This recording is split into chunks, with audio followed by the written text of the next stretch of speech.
Hi everybody, thanks for joining me. Today we are continuing our mini-series of talks focusing on specific genres of art. Last month we discussed landscape painting in France and how it shifted over the 18th and 19th centuries. Next month we will talk about portraits, but today we are looking at still lifes. According to the old French Académie des Beaux-Arts system, still lifes are at the bottom of the hierarchy of genres, below even landscapes. Unlike other categories, still lifes are focused on things rather than people or places. So they include inanimate objects like books or cups, foodstuffs, plants, fruits, animals, and insects, and there are a few examples that include people, but they're usually incidental and kind of just snuck in as a way of doing something unexpected with the genre. Why was still life considered so lowly?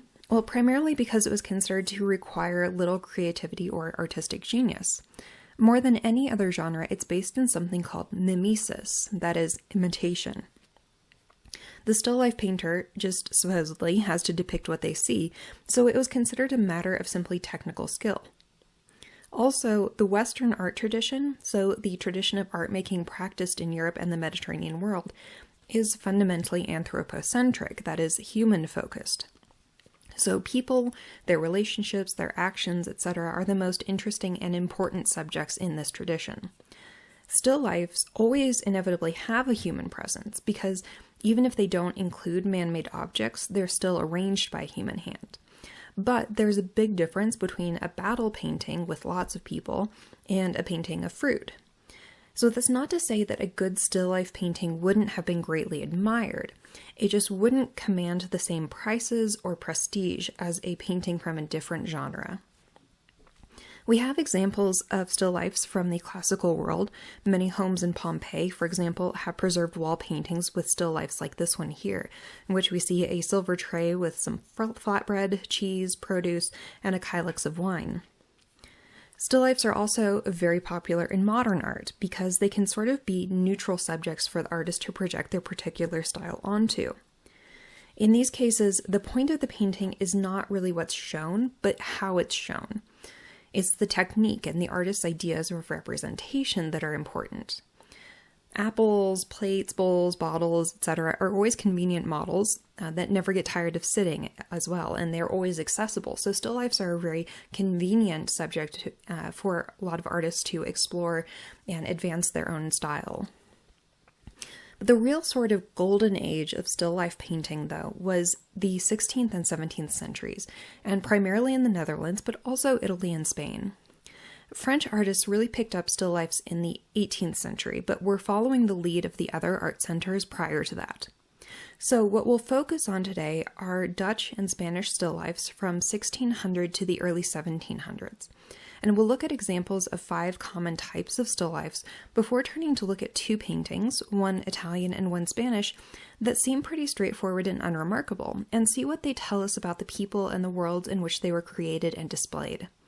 And what I ultimately propose is that still lifes can actually function as portraits, essentially, of people or societies. We'll talk more about that later, though.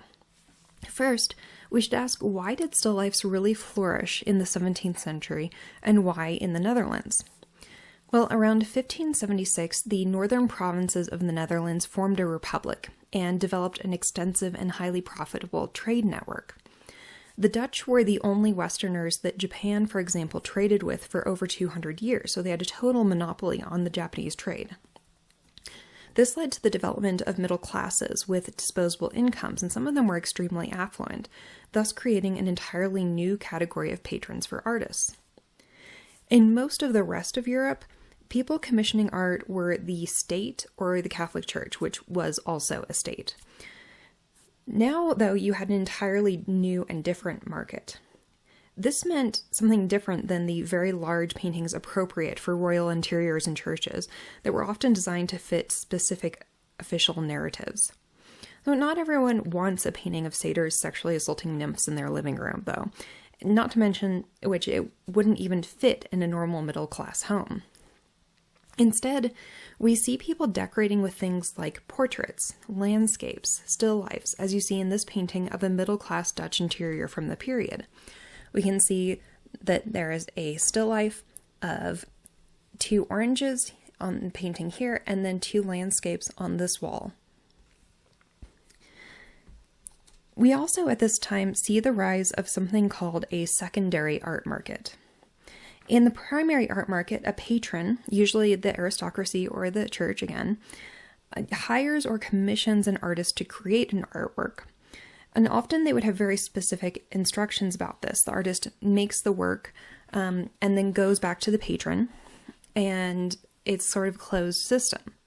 In a secondary art market, though, the artist is making art without a buyer already lined up. So it's speculative, which is riskier, but it's possible when you have an economy that's stable and in which wealth is more distributed so that you have more people able to buy art.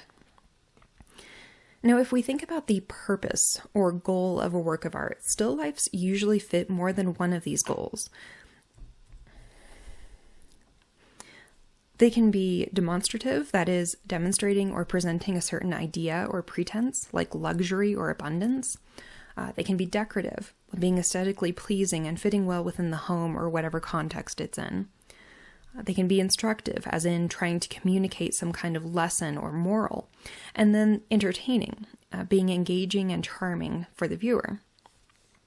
Usually a painting will fit multiple purposes. So, for example, still lifes of dead game animals are demonstrative of abundance and power over nature. But the colors, shapes, and lines are arranged to be aesthetically pleasing, and the viewer can be entertained by the skill of the painter who is able to imitate feathers and fur and different textures so convincingly. Imitation or mimesis is always a primary goal of still lifes at this time. But illusionism is made into a topic in and of itself with trompe-l'oeil still lifes. Trompe-l'oeil is French for fooling the eye or tricking the eye, and that's what the artist is trying to do here. This is entirely a painting. It's not a collage. There are no objects attached to the surface of the painting, but the painter is using his skills to make it seem like we are looking at a wooden surface with a green curtain that has been pulled back to show various papers. The painting itself is a pun. One thing is pretending to be something else. But then the caption to the printed illustration is also a somewhat risque joke about an imposter who's been found out, much like we have found out that these papers and curtain are actually just paint on a flat surface. So in both cases, the curtain has been pulled back to reveal a truth that was hidden. So the green curtain then is yet another pun on this same theme of truth versus illusion. There are different layers here of puns and entertainment. This is one of the most remarkable still lifes ever, in my opinion. It is painted by a Spanish artist, Juan Sanchez Cotan, who was one of the official painters sponsored by the Spanish royal court of the time. He did several paintings like this with food arranged in a very dark, simple, almost empty space. And this is by far the best one, though. Now, these spaces are probably meant to imitate the shelf in a pantry where the food is stored to keep it nice and cool and fresh. You might ask why is part of it hanging? Well, probably to discourage any pests like bugs or mice from getting a snack, although I haven't found anything in the literature to confirm or refute this theory. Whatever the reason, it creates an incredibly stunning composition. The produce forms a curve down to the right that contrasts with the harsh rectilinearity of the pantry niche.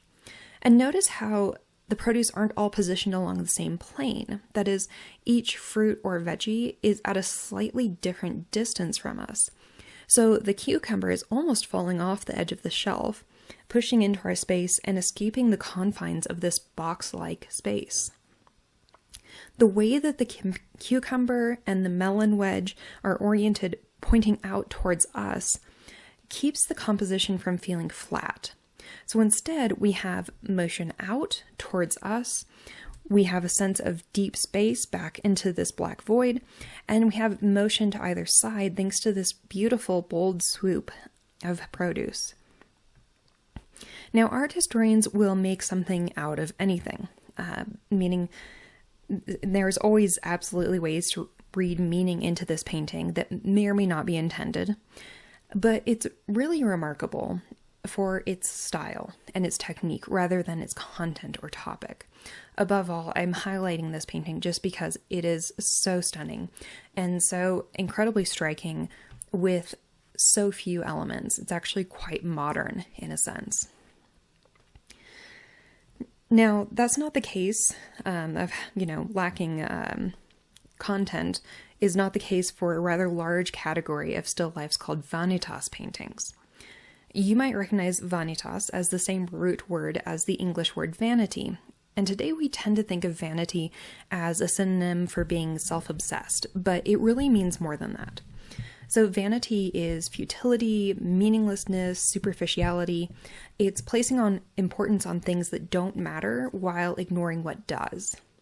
So how does this painting relate to these ideas? Well, everything in this composition is meant to remind us that life is short, beauty is fleeting, and even our best laid plans can evaporate. So the skull, naturally, is an image of death and the mortal nature of humanity. And its harshness is beautifully contrasted by these roses around it. There's a bud here that hasn't bloomed yet. These blossoms are at the peak of their bloom. And then this one on the table faces the skull, reminding us that now the blossoms will start to fade, wither, and die as well. So there's sort of a time lapse here in this spiral motion. These other trumpet-like flowers are morning glories, which get their name from the fact that they bloom in the mornings, but then close up as the day goes on. And this parallels the idea of the bloom of youth. The morning of life doesn't last forever. The hourglass to the right drives this point home in case we haven't gotten it yet. You can see that the sand is halfway through the hourglass already. So time is passing. Then between the skull and the glass face is a small gold dish that probably serves the same purpose as the shell that sits on top of the hourglass. It is filled with soapy water and has a little tiny straw in it for blowing bubbles. And indeed, we see a bubble hanging on the end of the straw still, and some others that are floating upwards. Of course, they won't get far before they'll burst. Like the flowers in peak bloom, this is a fleeting, frozen moment in time, and in the next second, everything will be different. Bubbles have been used by writers and artists at least since the 1st century CE as a metaphor for the human lifespan, as fragile and short. And then finally, we have moths and butterflies that are flitting around the blossoms. They add a sense of motion and naturalness to the scene in an aesthetic sense. But also, if we're searching for meaning, insects don't exactly live long. But there's also a sense, perhaps, that this arrangement of flowers and objects has been sort of abandoned or neglected, so that the butterflies are free to investigate undisturbed. But in case you're finding this rather bleak, perhaps there's also an element of hopefulness here, too. Butterflies are often a symbol of rebirth and life after death. They start out as caterpillars, one of which we can see here climbing up this side of this table or plinth.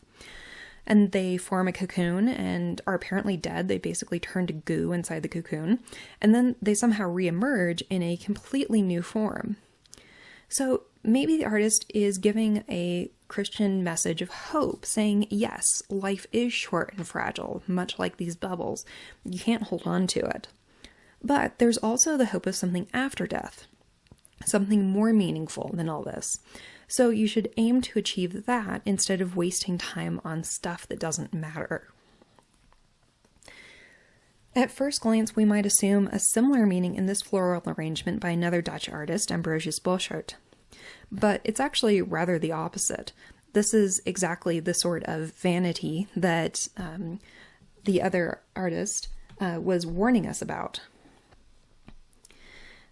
What we're looking at is likely the equivalent of over $1 million today. And this is the middle of the so-called tulip mania, when the Dutch were obsessed with cultivating tulips, which had been introduced from Turkey only about 15 or 20 years before this was painted. Soon there was a great demand for tulips in France and other countries in Europe as well. The mania would end with the famous tulip bubble, and the tulip trade collapsed, but that's not for another 31 years after this was painted. Bosschaert pioneered the genre of botanical or floral still lifes, and he excelled at replicating all the fine details of the different flowers with their various textures and colors.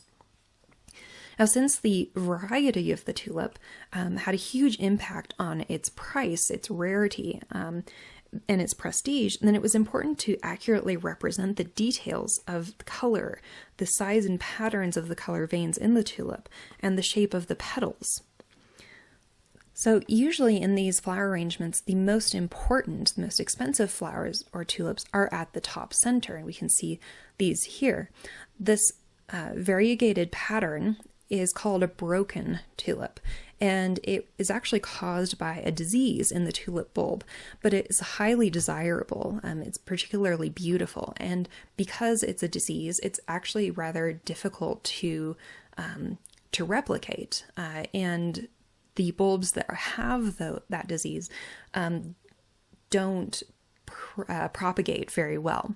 So they're very desirable for their beauty, but they are also extremely rare because of the same reason that they're the same cause of that very beauty.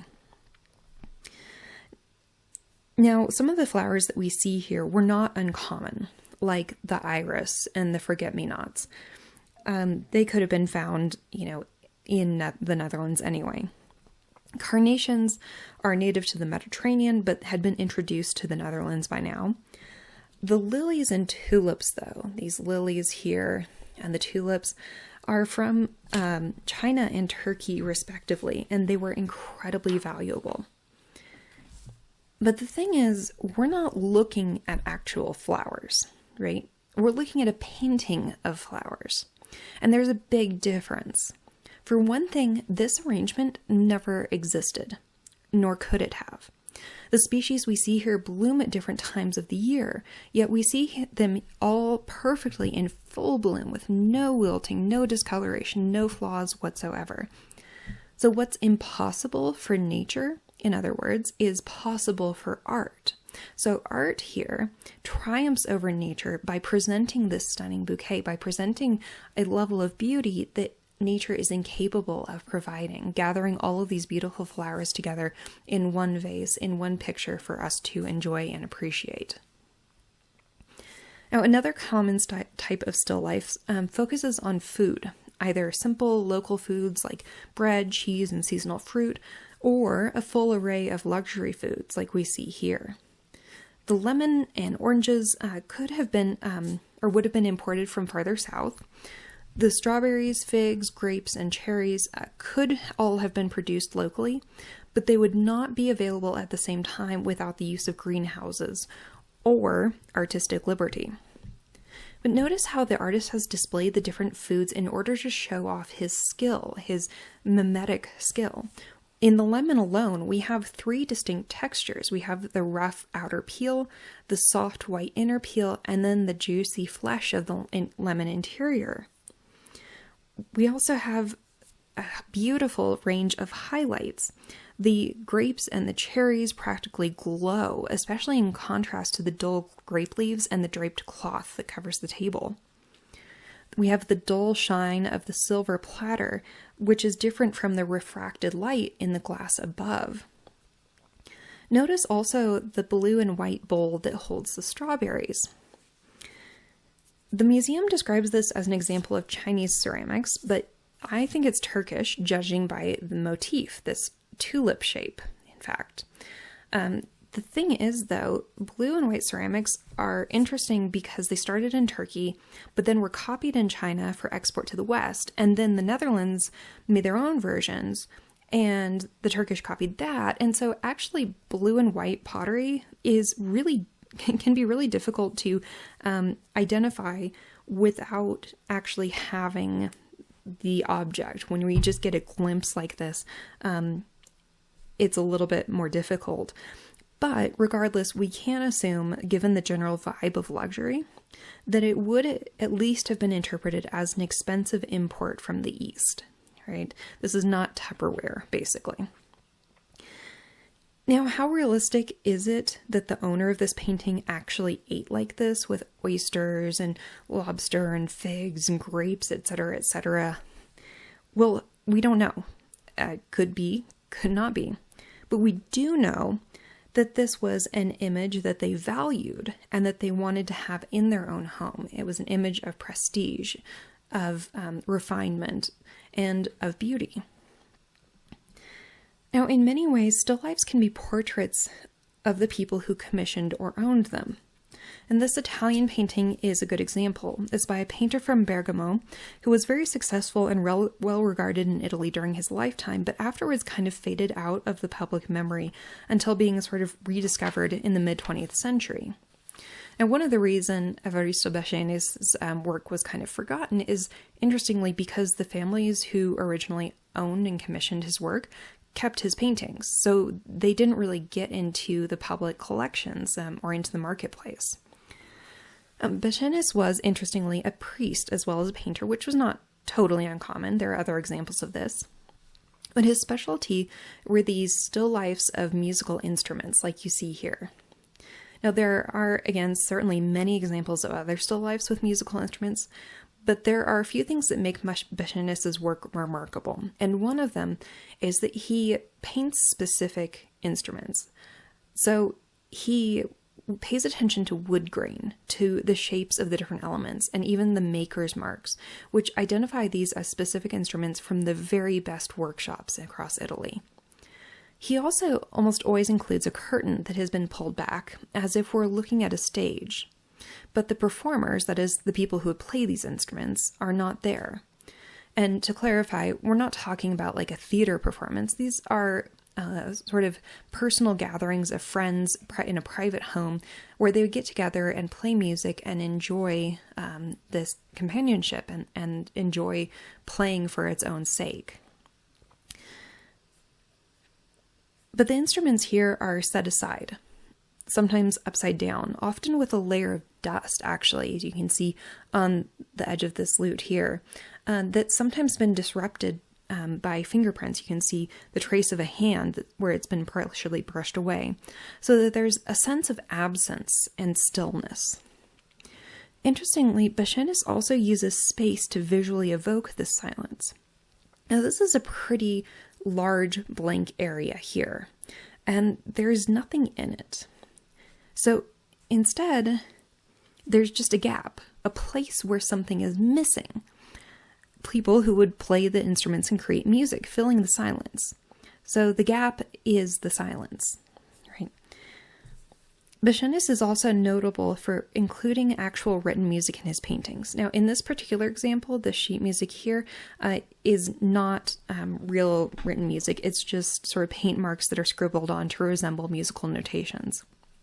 But in others, he has quite precisely and carefully reproduced musical scores in very small, minute detail. In fact, in one example, one of his paintings, he has reproduced a musical score that we knew about previously, but didn't have any other copies of. He also depicted real books and texts. So, for example, in this painting, this book here, the title is written on the spine.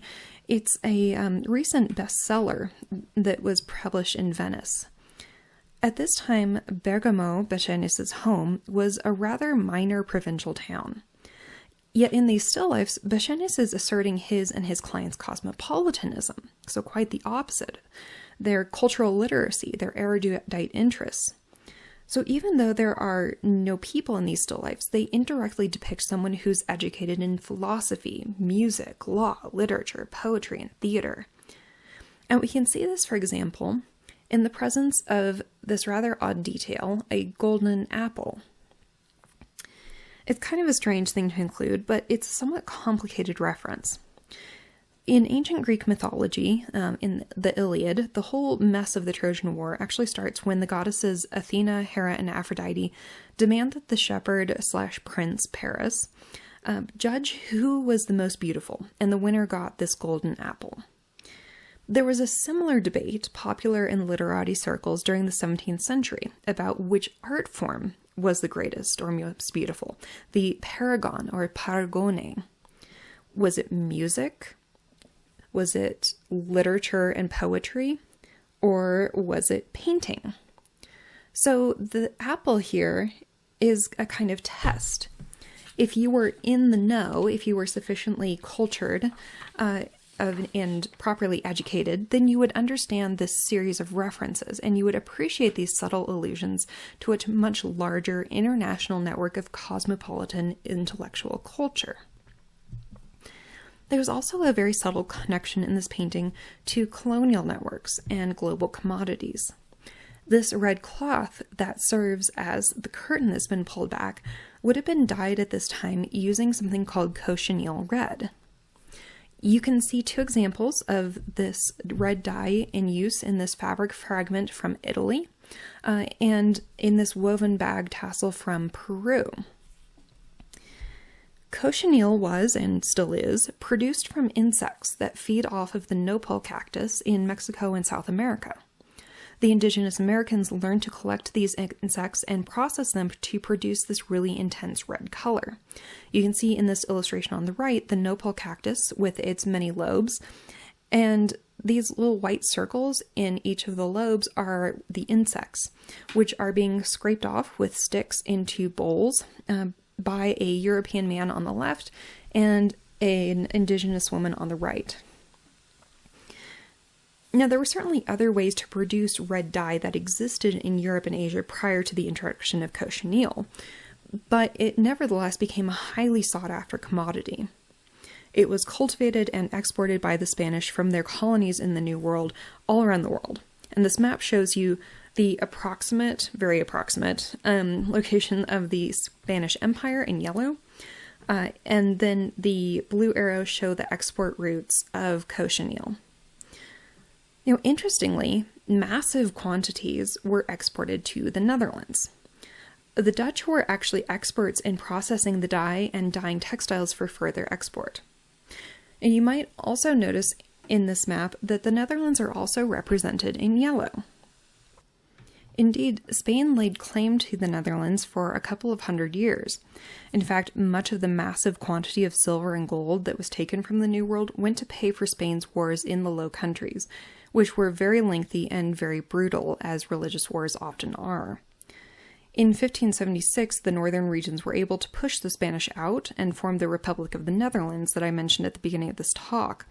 The southern regions, however, remained under Spanish control for almost another 150 years, and part of the success or the flourishing of the Republic of the Netherlands was because so many Protestants who were skilled craftsmen actually moved to the north to flee religious persecution.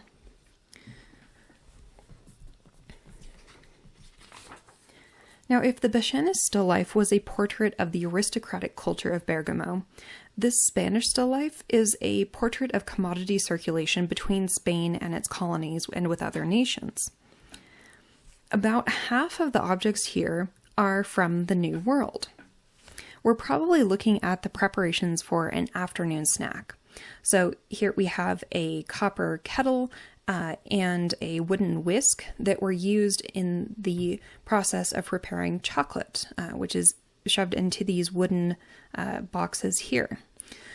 And the way of preparing chocolate traditionally, which the Spanish did adopt, is to heat it and then to whip it up into this foam, which then apparently results in a rather fluffy chocolate mustache, which then necessitates the possession of a special towel to wipe your mouth.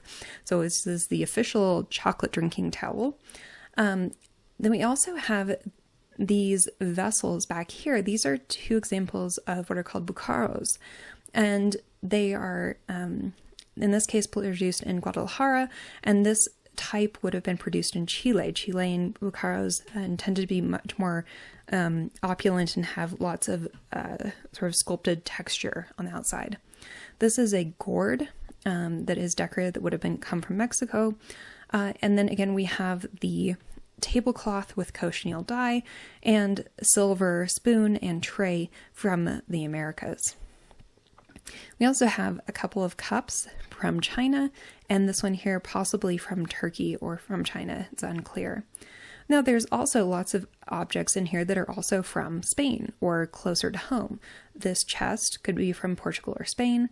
The glass here, the Talavera pottery, and then also this glass here is a type of liquor that was characteristic or customary for southern Iberia.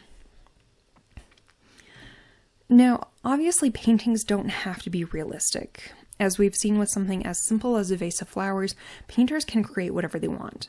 So, how likely is it that this collection of objects and foods is actually realistic for an affluent Spanish home? Well, we actually have probate inventories of wealthy estates where everything is meticulously listed, including their origins, because this was important in assessing the value. A fur hat from Russia, for example, was worth 3 times one from Germany, so it was important to note the origin. And in these records, we can see that actually, yes, affluent Spaniards had fully embraced the material products of the New World colonies, that they knew where they came from, and that was part of their value. But they also didn't set them aside as strange specimens. They were used and integrated into the home and daily life alongside objects from closer to home and items from other regions like the cups from China. And so this integration of international objects was part of daily life for an affluent middle-class Spanish home. What we can see then from this survey of different still lifes is that even just taking different examples from a fairly narrow chunk of time, still lifes could really carry a very wide range of different meanings and purposes. So the next time that you encounter a still life painting in person or online, I'd like to challenge you to look closely at it and to try to determine who might have commissioned or purchased it, and what they wanted us to know about them, and what they intended us to notice about the painting itself. Now, as we finish, I just want to preview the next couple of months. In June, we'll look at portraits, how people want to be seen, what actually constitutes a portrait, how different cultures place significance on different aspects of identity, and so forth. In July, we'll talk about the World's Fairs and Universal Expositions that were immensely popular from 1850 up to World War I. And these were massive fairs where countries were invited to introduce themselves and their technology to the world, which, of course, meant that they were also extremely political and very complicated. And finally, if you'd like to support my work as a public art historian, you can visit ko-fi.com, that is ko-fi.com/Emma L. Clute. I really appreciate your support and knowing that you enjoy these talks, and I hope that you'll tune in again next time. Thank you.